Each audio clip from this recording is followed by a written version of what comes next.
Welcome to this journey of one of the most disturbing cases in recorded history of the Appalachian Mountains. Before we begin, I invite you to leave a comment about where you're watching from and the exact time you heard this story. We're interested in knowing where and at what times of day or night these documented accounts arrive. The autumn of 1937 painted the Appalachian ridges in shades of amber and rust, drawing outdoor enthusiasts from across the eastern seaboard to witness nature's grand finale before winter's grip. Among the countless souls who ventured into these ancient mountains that season were two experienced hikers whose disappearance would baffle authorities for decades and leave behind a trail of questions that seemed to multiply rather than diminish with time. Lysander Voss, 29, worked as a cartographer for the United States Geological Survey in Washington, D.C. His colleagues described him as methodical to the point of obsession, a man who approached even recreational activities with the precision of a scientist. Voss had spent the better part of 3 years mapping remote sections of the Appalachian chain, documenting everything from water sources to abandoned settlements that time had nearly erased. His personal records, discovered in his government office following his disappearance, revealed an almost compulsive attention to detail that extended beyond his professional duties into every aspect of his life. Born in Harrisburg, Pennsylvania, Voss was the youngest of 4 brothers in a family that had made its fortune in the coal industry. Unlike his siblings, who followed their father into business, Lysander showed early aptitude for mathematics and geography that earned him admission to the University of Pennsylvania, where he graduated summa cum laude with degrees in both surveying and geology. His professors remembered him as brilliant but socially awkward, more comfortable with instruments and calculations than with human interaction. His hiring by the Geological Survey in 1934 marked the beginning of a career that seemed perfectly suited to his temperament. The solitary nature of mapping work, often requiring weeks alone in remote wilderness areas, appealed to someone who found peace in the mathematical precision of converting 3-dimensional terrain into 2-dimensional accuracy. His immediate supervisor, District Chief Herman Kowalski, later told investigators that Voss possessed an almost supernatural ability to navigate in unmarked territory and had never failed to return from an assignment exactly when scheduled. However, Kowalski also noted certain peculiarities in Voss's behavior that had become more pronounced in the months leading up to his final expedition. The cartographer had begun requesting assignments in increasingly remote areas, specifically seeking out regions that had received minimal previous survey attention. More unusually, he had started bringing back reports of geographical features and structures that didn't match historical records or previous mapping efforts. When questioned about these discrepancies, Voss would insist that his measurements were accurate, but seemed reluctant to discuss the implications of his findings. His hiking partner, Cordelia Thorne, 27, served as a field researcher for the Smithsonian Institution's Ethnographic Division, specializing in the documentation of disappearing folk traditions in isolated mountain communities. Unlike Voss, whose background was thoroughly documented and conventional, Thorne's personal history contained gaps that would later trouble investigators. She had appeared in Washington in early 1936 with impressive academic credentials from Columbia University and letters of recommendation that proved impossible to verify when the institutions mentioned claimed no record of the recommending faculty members. What was certain about Thorne was her extraordinary competence in her chosen field. Within months of joining the Smithsonian, she had produced groundbreaking research on surviving elements of pre-Columbian cultural practices among isolated mountain populations.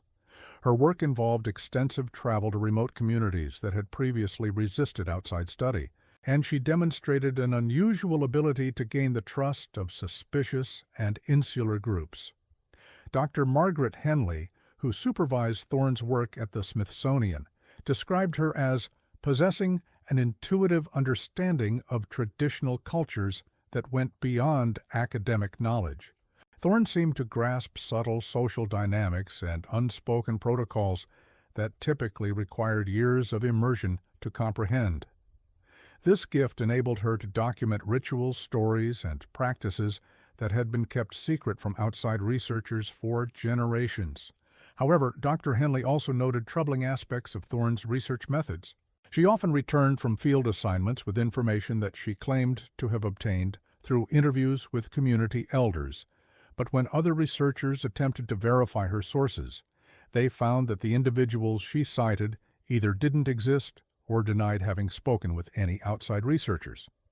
Additionally, Thorne's field notes contained references to cultural practices and historical events that didn't appear in any other ethnographic literature, leading some colleagues to question whether she might be confabulating aspects of her research. The partnership between Voss and Thorne began during a joint government expedition in the Blue Ridge Mountains in spring of 1937. The project required geological survey mapping to be coordinated with Smithsonian cultural documentation in an area where the federal government planned to establish a new national forest.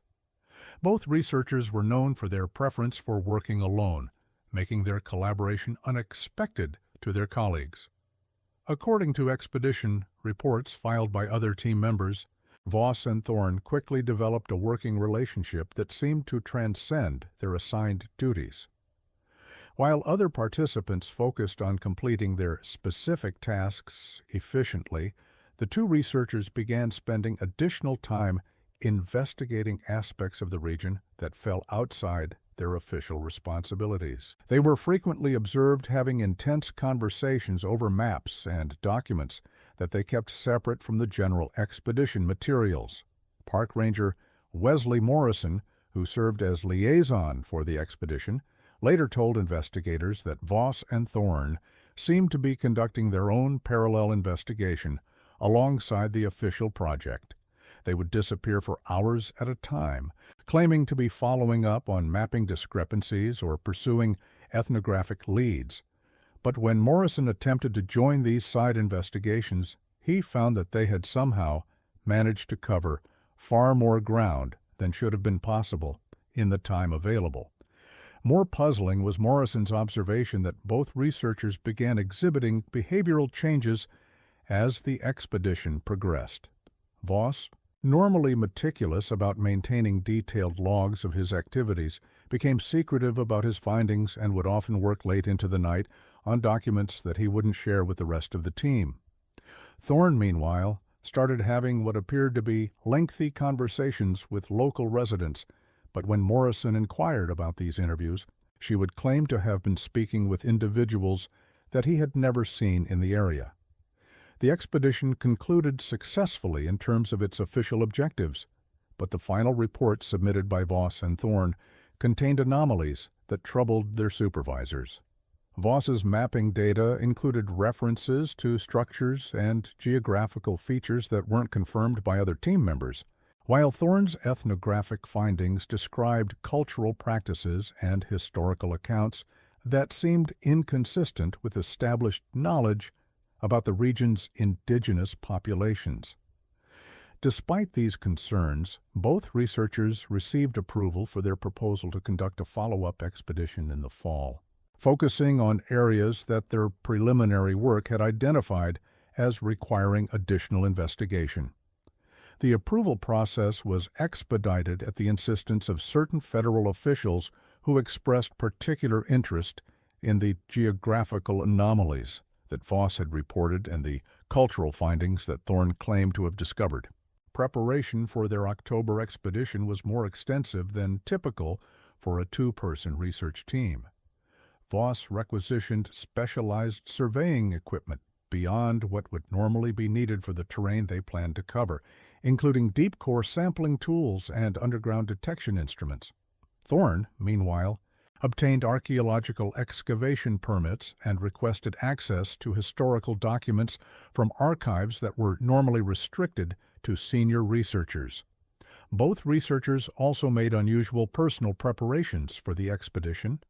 Voss arranged to take extended leave from his regular duties, telling colleagues that he expected the mapping work to require several months of intensive effort. He also updated his will and made arrangements for the care of his personal property in his absence, actions that struck his friends as excessive for what was supposed to be a routine research expedition. Thorne's preparations were even more thorough.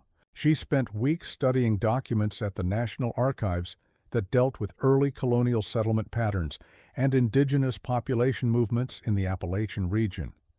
Her research focused particularly on accounts of communities that had supposedly vanished or relocated under mysterious circumstances during the 18th and 19th centuries. She also corresponded extensively with historians and anthropologists who had studied similar phenomena in other parts of the country. The planned route for their October expedition would take them through some of the most remote sections of the Appalachian Trail system, areas where topographical surveys remained incomplete and where few researchers had conducted serious fieldwork. The terrain they chose was known for its challenging navigation, unpredictable weather, and sparse population. Local trail guides referred to the region as the gap between maps, a reference both to the incomplete nature of official surveys and to local superstitions about areas where travelers were prone to becoming disoriented. Their intended destination was a section of the mountains along the Virginia-Tennessee border that had attracted attention from both the Geological Survey and the Smithsonian for different reasons. Voss's preliminary mapping work had identified what appeared to be artificial modifications to natural landforms, including terracing and excavation work that seemed inconsistent with known historical settlement patterns. Thorne's ethnographic research had uncovered references in colonial documents to a community called Hidden Valley Settlement that had supposedly existed in the area during the early 1800s, but had vanished without explanation sometime before the Civil War. The last confirmed sighting of Voss and Thorne occurred on October 12, 1937, at Haskell's General Store in the hamlet of Copper Ridge, Virginia, population 47. The store served as the last resupply point for hikers heading into the deep wilderness, and its owner, Ezra Haskell, kept detailed records of all transactions for the benefit of search and rescue operations when hikers failed to return as scheduled. According to Haskell's ledger, the two researchers purchased supplies for what they described as a 2-week expedition, but the quantity and type of items they bought suggested they were preparing for a much longer stay in the wilderness. In addition to standard camping supplies and preserved food, they acquired an unusually large amount of rope, excavation tools, and lamp oil. They also purchased items that struck Haskell as odd for hikers, including several rolls of heavy canvas, metal stakes, and what appeared to be surveying markers.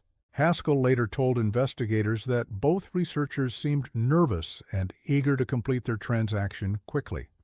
When he attempted to engage them in the usual conversation about their planned route and expected return, they provided vague answers and seemed uncomfortable with his questions.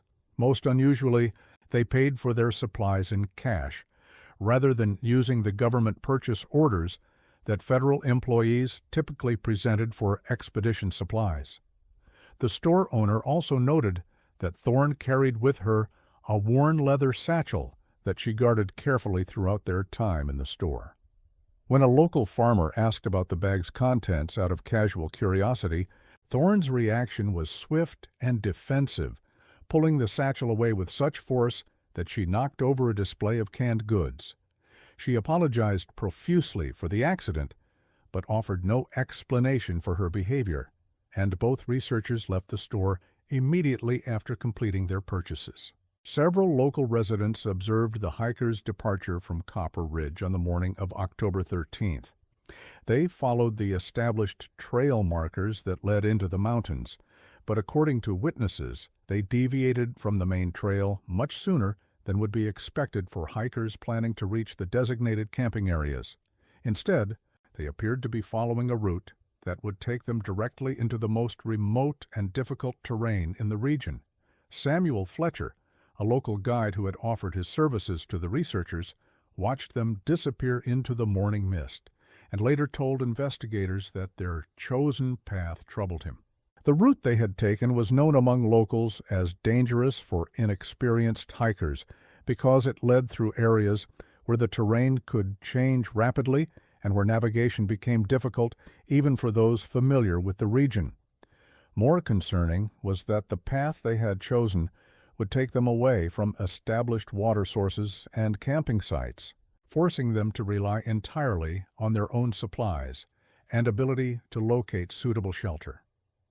For the first week following their departure, no one in Copper Ridge gave serious thought to the two government researchers. Hikers often took longer than expected to complete their expeditions, especially when conducting research that required them to cover ground thoroughly rather than simply reaching a destination efficiently. The region's trail network offered numerous alternative routes back to civilization, and it was common for research expeditions to emerge at different locations than originally planned. However, by October 20th, certain individuals had begun to express concern about the missing researchers. Dr. Helena Vasquez, a geologist who had collaborated with Voss in previous projects, contacted the Geological Survey when he failed to attend a scheduled meeting in Washington. Voss had never missed a professional obligation without prior notification, and his absence was considered sufficiently unusual to warrant investigation. Simultaneously, officials at the Smithsonian became concerned when Thorne failed to respond to telegrams regarding her research findings. She had promised to send preliminary reports within 10 days of beginning her fieldwork, and her silence was uncharacteristic of someone who normally maintained regular contact with her supervisors even during remote expeditions. The initial response from both institutions was to contact local authorities in the area where the researchers were believed to be working. Sheriff Clarence Hartwell of Washington County, Virginia, received calls from federal officials on October 21st requesting assistance in locating the missing team.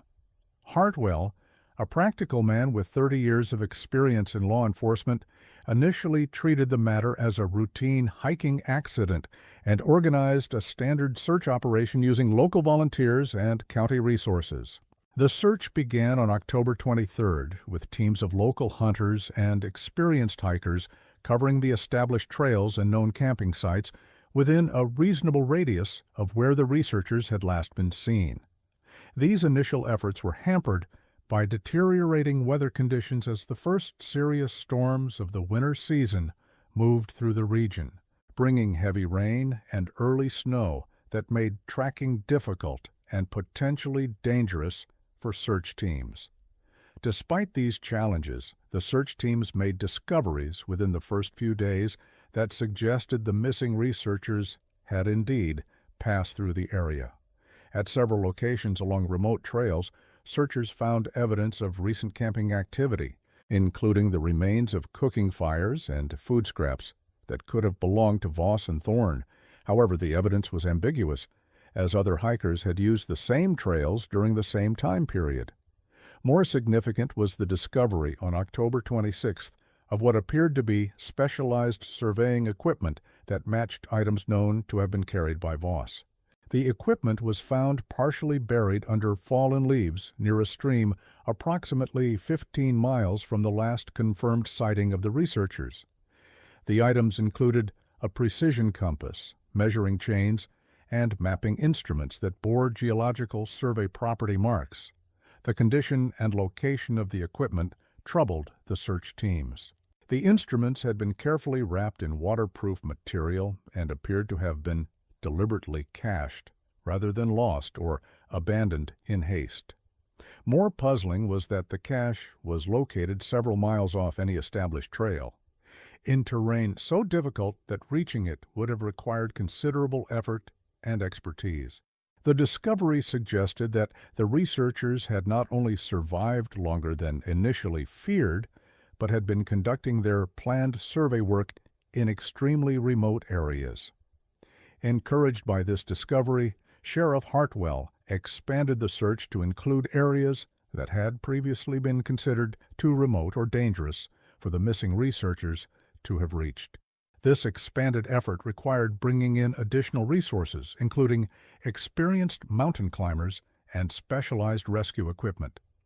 The state government authorized the use of emergency funds to support the operation, recognizing that the disappearance of federal employees warranted extraordinary measures. As October gave way to November, the search expanded to include areas that even experienced local guides considered treacherous. The terrain in these remote sections was marked by sudden drop-offs, unstable rock formations, and dense undergrowth that could easily conceal evidence of human passage. Search teams reported an increasingly oppressive atmosphere as they moved deeper into unmarked territory, describing an unusual silence that seemed to muffle even their own voices and footsteps. Multiple search parties reported experiencing navigation difficulties in these remote areas that couldn't be explained by normal factors such as weather or terrain complexity. Experienced local guides found themselves becoming disoriented in areas they had traversed successfully for years, and compass readings seemed to fluctuate unpredictably. Several teams had to abort their missions when they realized they had become lost, despite following careful navigation procedures. Deputy Marshal Frank Kellerman led one search party that discovered what appeared to be a hastily abandoned campsite in an area roughly 12 miles from the equipment cache found earlier.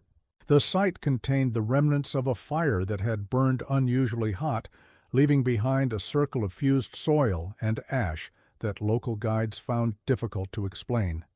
The intense heat had apparently been sustained for an extended period, creating a glass-like surface in the soil that suggested the use of accelerants or specialized burning techniques. Scattered around the perimeter of the burned area were fragments of paper documents that had been too badly damaged to decipher, but chemical analysis later revealed that the paper matched government stationery used by both the Geological Survey and the Smithsonian Institution.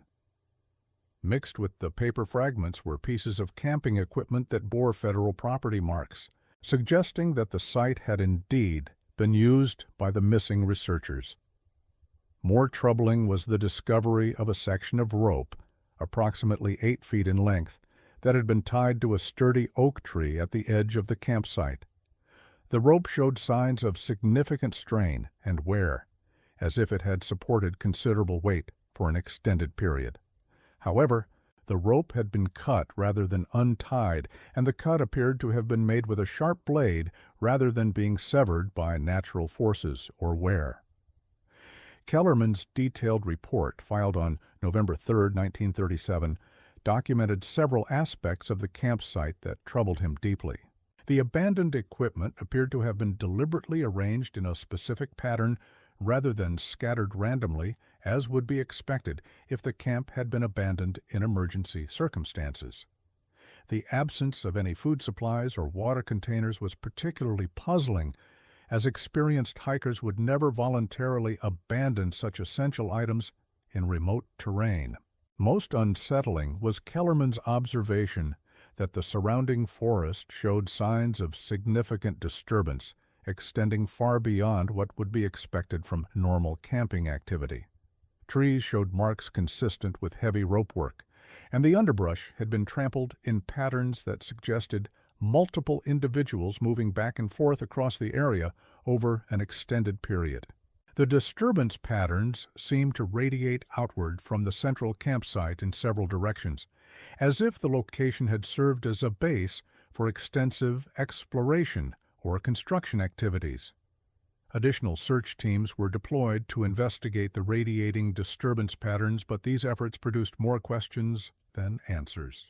The trails seemed to lead deeper into increasingly remote terrain, eventually reaching areas where navigation became so difficult that even the most experienced local guides refused to continue. Several search parties reported finding evidence of recent human activity at locations that should have been inaccessible to anyone without specialized mountaineering equipment and extensive local knowledge. Among the most puzzling discoveries were signs that someone had been modifying the natural terrain in systematic ways. Search teams found trees that had been felled and arranged to create barriers or bridges, rock formations that showed evidence of deliberate alteration, and cleared areas that seemed to serve no obvious purpose but had required considerable effort to create. The modifications suggested organized activity involving multiple individuals working together over an extended period. By November 10th, the search operation had expanded to include more than 60 volunteers and had covered an area of approximately 200 square miles. Despite this extensive effort, no trace of Voss and Thorn themselves had been found beyond the equipment and evidence of their activities. The searchers had, however, documented a pattern of recent human activity in the remote mountains that seemed far more extensive and organized than could be explained by the presence of two missing researchers. Local authorities began to consider the possibility that the researchers had encountered other individuals in the mountains, and that their disappearance might not be a simple case of hiking accident. The evidence suggested that someone was conducting significant activities in the remote wilderness areas, possibly including the construction of shelters, the establishment of supply caches, and the systematic modification of terrain for unknown purposes. Sheriff Hartwell requested assistance from state authorities to investigate the possibility that the missing researchers had become involved with individuals engaged in illegal activities such as moonshine production or smuggling operations. The Appalachian region had a long history of illicit enterprises that took advantage of the remote terrain and sparse law enforcement presence, and it was possible that Voss and Thorn had inadvertently discovered such operations. However, the state investigation quickly revealed that the activities evidenced in the search area were far more complex and organized than typical criminal enterprises of the region. The modifications to terrain and the apparent coordination of activities across wide areas suggested capabilities and resources that exceeded what would be available to local criminal organizations. Additionally, there was no evidence of the typical byproducts of moonshine operations or other known illicit activities. State investigators began to develop theories about the possibility that the remote mountain areas harbored communities or groups that had been operating outside legal oversight for extended periods. Historical research revealed that the Appalachian region had served as refuge for various groups throughout American history, including religious communities seeking isolation, families fleeing legal troubles, and individuals attempting to avoid government authority for various reasons. The investigation took on new urgency when additional missing persons reports were discovered in law enforcement files dating back several decades. A systematic review of records revealed that the disappearance of Voss and Thorn was not an isolated incident, but part of a pattern of unexplained vanishings that had occurred in the same general area over the previous 50 years.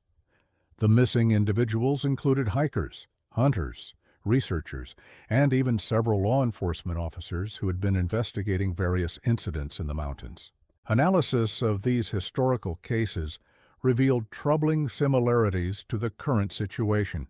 In multiple instances, missing individuals had been experienced outdoors people who should have been capable of surviving in wilderness conditions.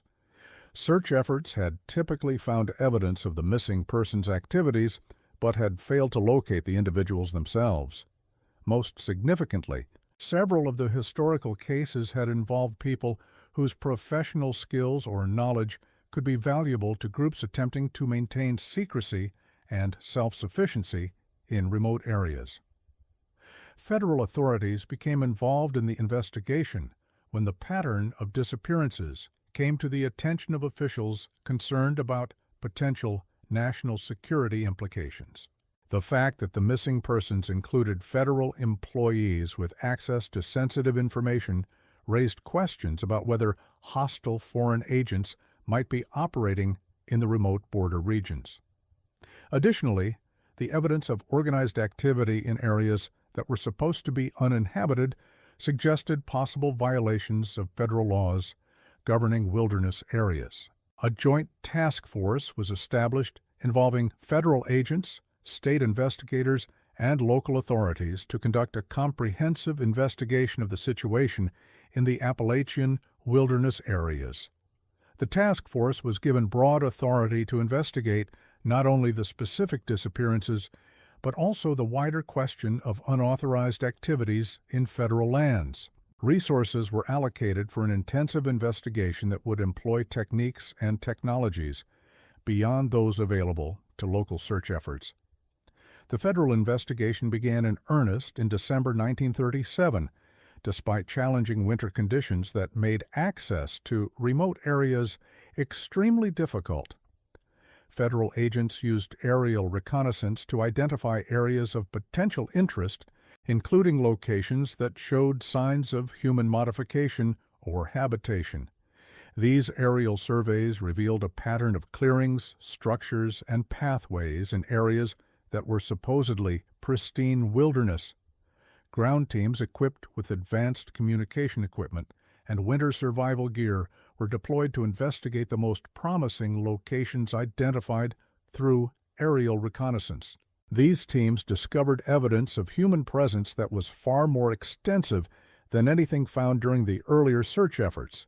Hidden throughout the remote mountain areas were signs of organized habitation, including concealed shelters, food storage facilities, and communication networks that suggested a sophisticated understanding of wilderness survival and security. Most significantly, the federal teams discovered evidence that the hidden communities were aware of and actively monitoring government activities in the region. Surveillance equipment was found positioned to observe major trails and access routes, and several investigation sites showed signs of having been visited and potentially compromised shortly before the arrival of federal agents. The level of organization and security consciousness demonstrated by these discoveries indicated that the hidden communities possessed capabilities that had been significantly underestimated. The investigation was further complicated by evidence suggesting that some local officials and residents had knowledge of the hidden communities, but had chosen not to report their existence to federal authorities. Interviews with local residents revealed a pattern of deliberate silence about unusual activities in the mountains, with many individuals claiming ignorance about situations that they clearly knew about in considerable detail. Federal investigators began to suspect that the hidden communities had successfully cultivated a network of supporters and informants among the local population, creating an environment where their activities were protected by a conspiracy of silence. This network appeared to extend beyond simple fear or intimidation to include individuals who genuinely supported the right of the hidden communities to exist without government interference. As the federal investigation progressed through the winter months of 1937-38, agents uncovered evidence suggesting that the situation in the Appalachian Mountains was connected to similar phenomena in other remote areas of the United States. Reports from other federal districts described discovering evidence of organized autonomous communities in wilderness areas from Alaska to the southwestern deserts, suggesting a nationwide pattern of groups that had successfully evaded federal oversight. Classified documents from this period, later released through Freedom of Information Act requests, revealed that federal authorities were deeply concerned about the national security implications of organized communities operating outside government control. The documents described fears that these groups could be exploited by foreign agents or could develop into centers of resistance against federal authority. More immediately, there were concerns about the fate of federal employees who had encountered these communities and the potential for additional disappearances. The investigation reached a critical phase in February 1938 when federal agents made direct contact with representatives of one of the hidden communities. The encounter occurred when a patrol led by Special Agent Marcus Donovan discovered a concealed settlement in a remote valley that had been identified through aerial reconnaissance. The settlement consisted of approximately 20 structures, built using a combination of traditional construction techniques and innovative adaptations that made them nearly invisible from the air. Agent Donovan's report of the encounter, classified for decades before being partially released, described a community that appeared to be entirely self-sufficient and had been operating in complete secrecy for an undetermined period. The residents, who numbered approximately 60 individuals, ranging in age from young adults to elderly, displayed no surprise at the arrival of federal agents and seemed to have been expecting such contact for some time. The community spokesman, identified only as Elder Jeremiah in federal records, informed the agents that they were representatives of a network of settlements that had existed in the remote mountain areas for multiple generations. These communities, according to Elder Jeremiah, had originally been established by families seeking religious freedom and had evolved over time into autonomous societies that rejected integration with modern civilization. Most relevantly to the investigation, Elder Jeremiah acknowledged that members of his community had encountered the missing researchers Voss and Thorne during their October expedition. However, he insisted that the encounter had been brief and that the researchers had departed the settlement of their own accord, continuing deeper into the mountains to pursue their research objectives. When pressed for more details, Elder Jeremiah claimed that the community's policy was to avoid extended contact with outsiders and that he could provide no information about the researchers' ultimate fate. Agent Donovan's attempts to verify this account through interviews with other community members proved unsuccessful, as the residents demonstrated remarkable uniformity in their responses to questions about the missing researchers. All claimed to have only limited knowledge of the encounter and insisted that the researchers had seemed healthy and well-equipped when they departed the settlement.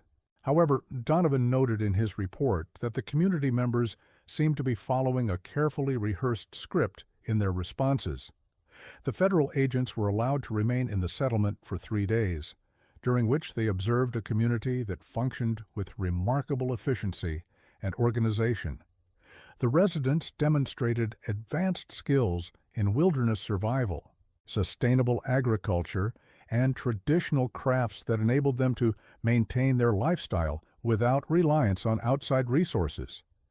They had developed sophisticated systems for water management, food preservation, and shelter construction that were adapted to the specific challenges of mountain living.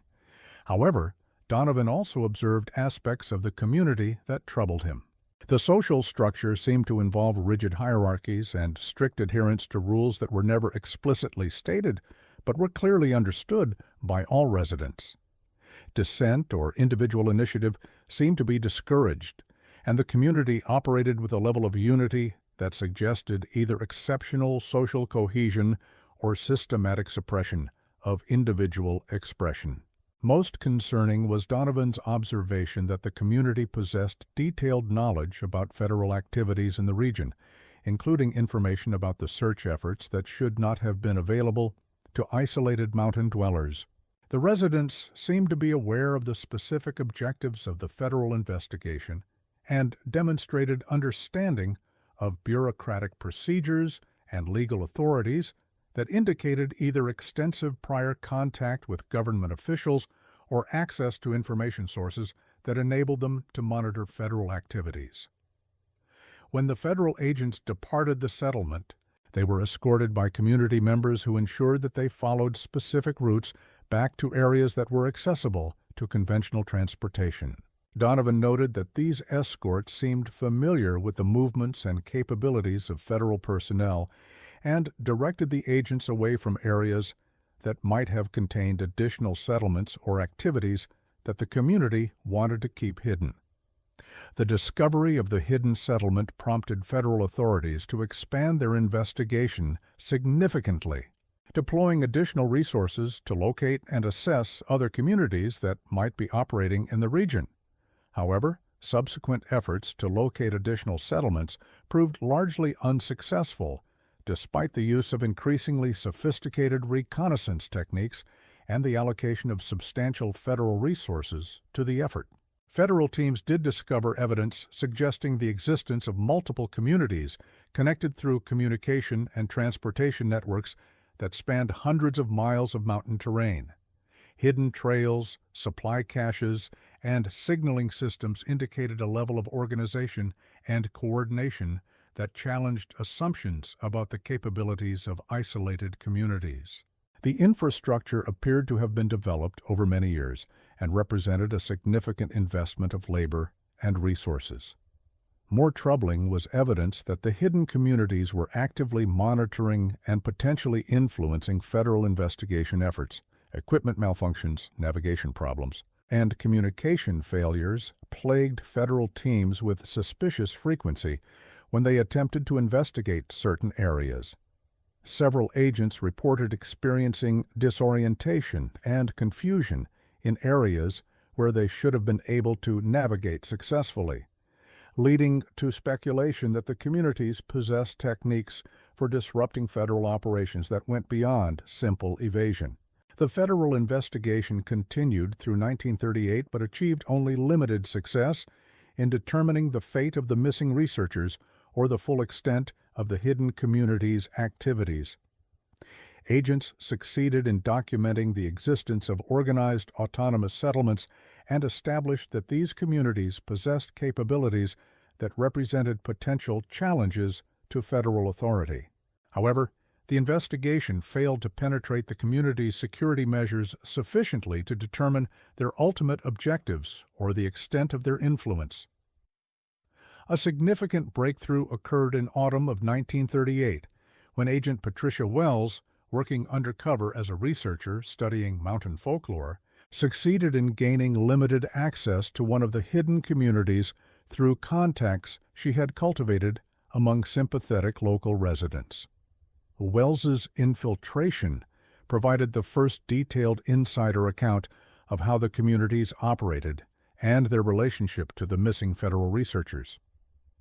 According to Wells's classified reports, the hidden communities had indeed encountered Voss and Thorne during their expedition, but the encounter had not proceeded as Elder Jeremiah had described to Agent Donovan. The researchers had not departed voluntarily, but had been detained by the communities when their investigations threatened to expose the existence of the hidden settlements to federal authorities. Wells learned that the communities had developed elaborate procedures for dealing with outsiders who discovered too much about their existence. These procedures ranged from simple intimidation, designed to discourage return visits, to more permanent solutions for individuals whose knowledge posed existential threats to community security. The communities had apparently concluded that Voss and Thorne, as federal employees with the ability to bring official attention to the hidden settlements, represented an unacceptable risk to their continued secrecy. However, Wells's account also revealed that the community's response to the researchers had been complicated by disagreements among different factions about how to handle the situation. Some community members had argued for allowing the researchers to leave with warnings about the consequences of revealing what they had discovered, while others had insisted that the risk of exposure was too great to allow any possibility of the researchers reporting their findings to federal authorities. The resolution of this debate, according to Wells's sources, had involved a compromise that resulted in the researchers being held in a form of protective custody, while community leaders attempted to determine a long-term solution to the security threat they represented. The researchers were apparently treated well during their detention, but were prevented from leaving or communicating with the outside world. Wells's investigation was terminated abruptly in November 1938, when her cover was compromised and she was forced to flee the area to avoid capture by community security forces. Her final report indicated that she had been close to discovering the current location of the detained researchers, but had been unable to complete her investigation before her exposure forced her extraction from the area. The partial intelligence provided by Wells' infiltration prompted federal authorities to develop plans for a larger operation designed to locate and rescue the missing researchers while simultaneously addressing the broader security concerns posed by the hidden communities. However, these plans were shelved when international events began to demand increasing attention and resources from federal security agencies. The approach of World War II forced federal authorities to reassess their priorities regarding domestic security threats. While the hidden communities in the Appalachian Mountains represented a potential challenge to federal authority, they were not considered an immediate threat to national security compared to the growing concerns about foreign espionage and sabotage activities. Resources that had been allocated to the mountain investigation were redirected to more pressing security concerns related to the international situation. In early 1939, federal authorities made a strategic decision to suspend active investigation of the hidden communities while maintaining monitoring activities to ensure that their existence did not represent an immediate security threat. The investigation of the missing researchers was officially classified as suspended pending the availability of additional resources, though federal officials privately acknowledged that the trail had grown too cold to offer realistic prospects for successful resolution. The families of Voss and Thorne were informed that the investigation had been suspended but not terminated, and they were advised that federal authorities remained committed to resolving the case when circumstances permitted. However, no mention was made of the discoveries regarding hidden communities or the evidence suggesting that the researchers might still be alive but unable to return to federal territory. The official case files were classified and transferred to secure storage, where they remained inaccessible to outside researchers for decades. Personnel who had been involved in the investigation were reassigned to other duties, and most were eventually transferred to positions related to wartime security activities. The institutional knowledge about the hidden communities and their capabilities was effectively dispersed, making it difficult for later investigators to understand the full scope of what had been discovered. During the war years, occasional reports surfaced of unusual activities in the remote mountain areas, but these incidents received minimal official attention due to resource constraints and competing priorities.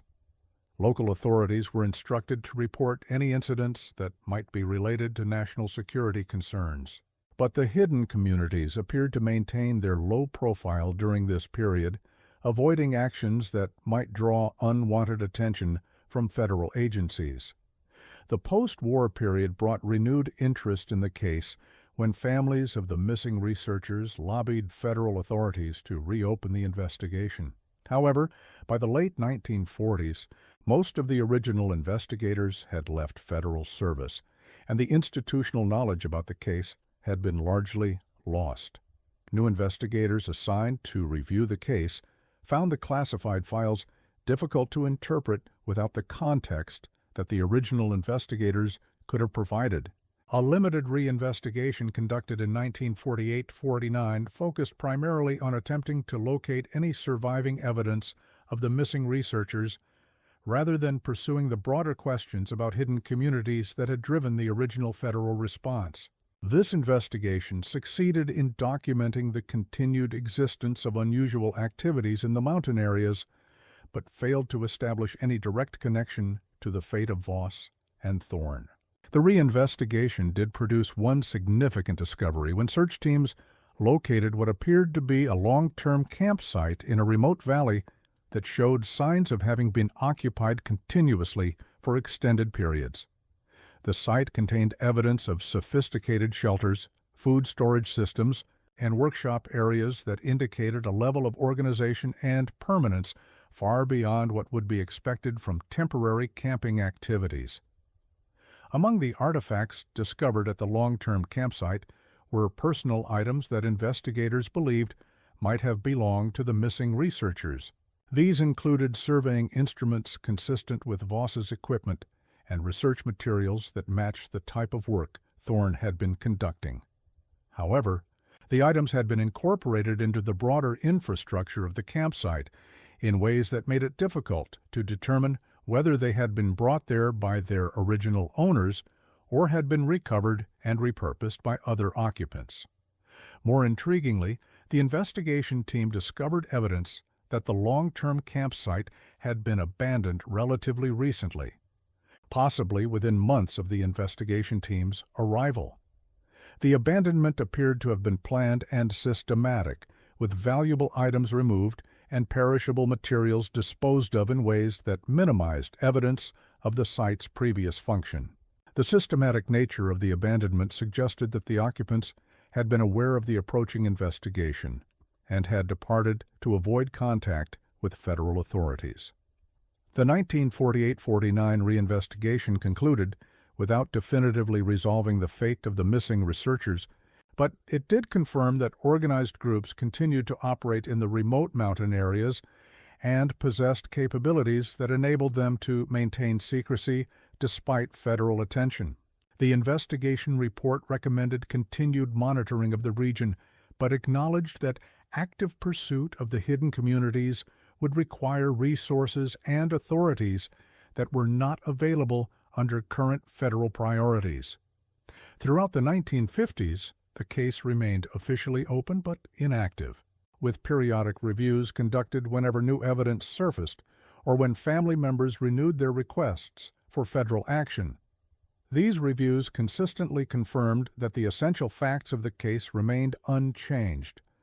2 federal employees had disappeared in remote mountain terrain under circumstances suggesting organized human activity, but neither the individuals nor the organizations responsible for their disappearance had been definitively located.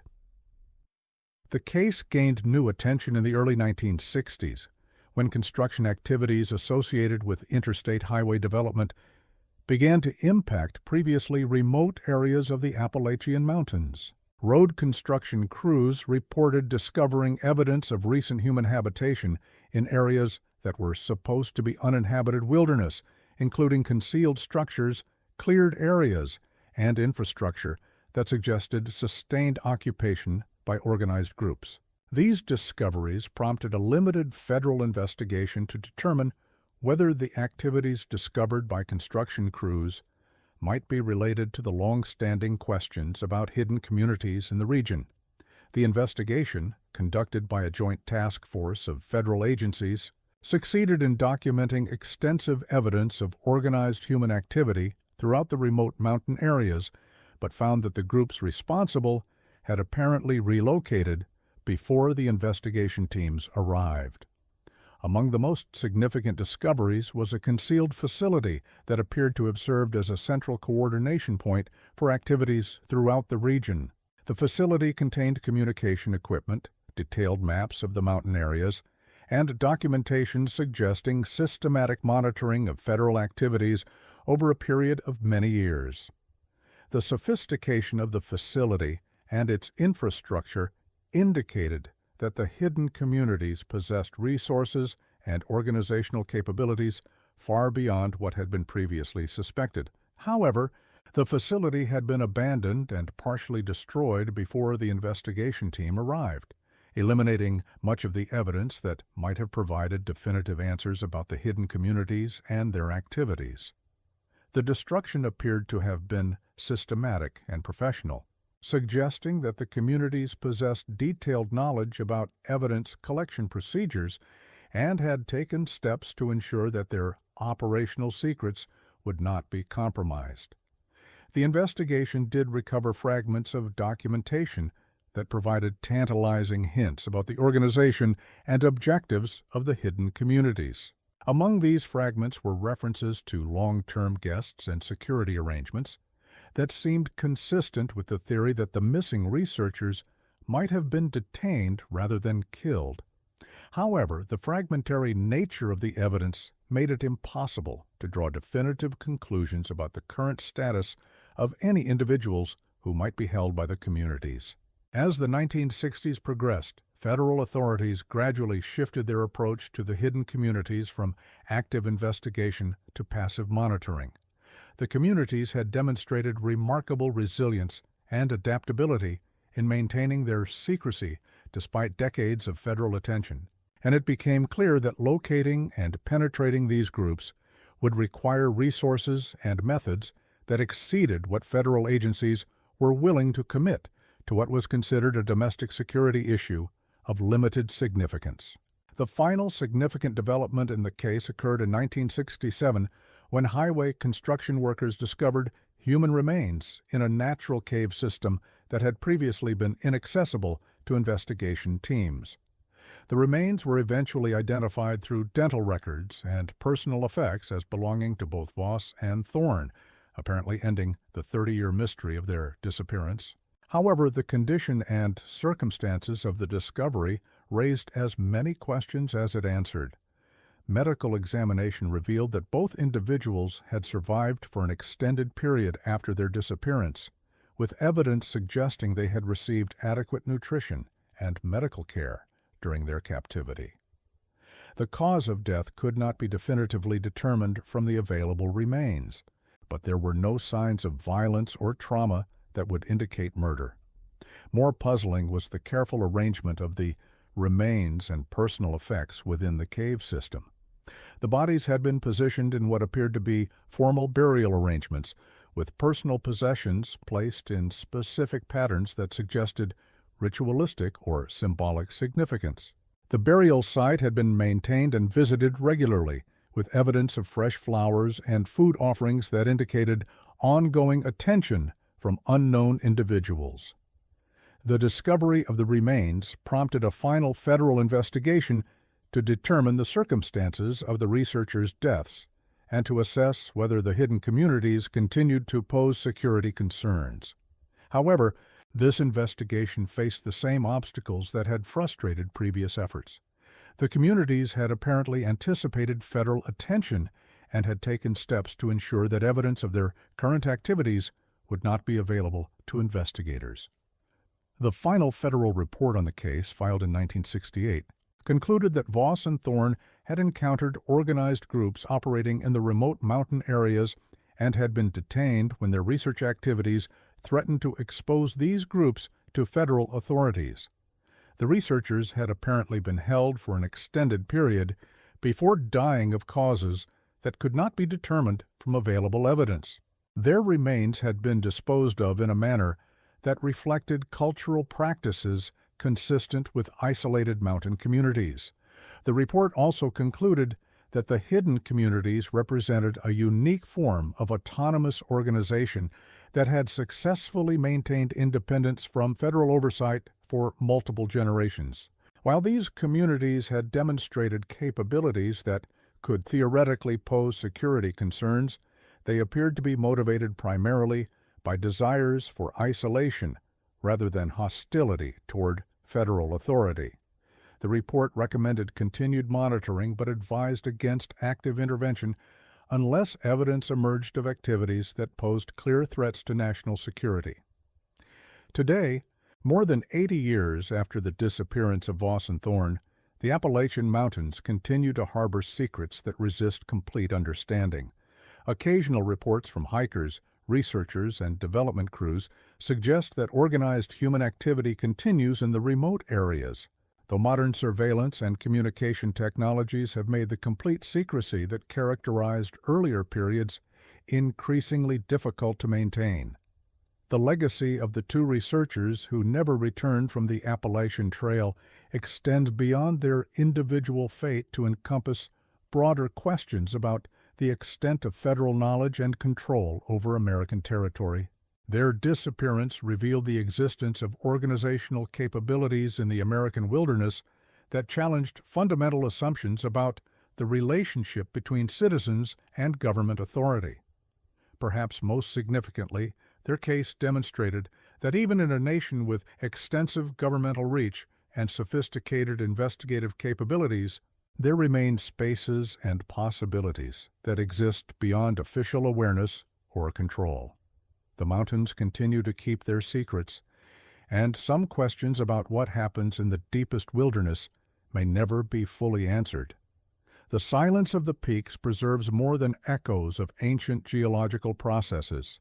It guards human stories that resist the light of official scrutiny. For those who venture deep enough into that silence, the distinction between discovery and disappearance may prove more ambiguous than any map or compass can resolve.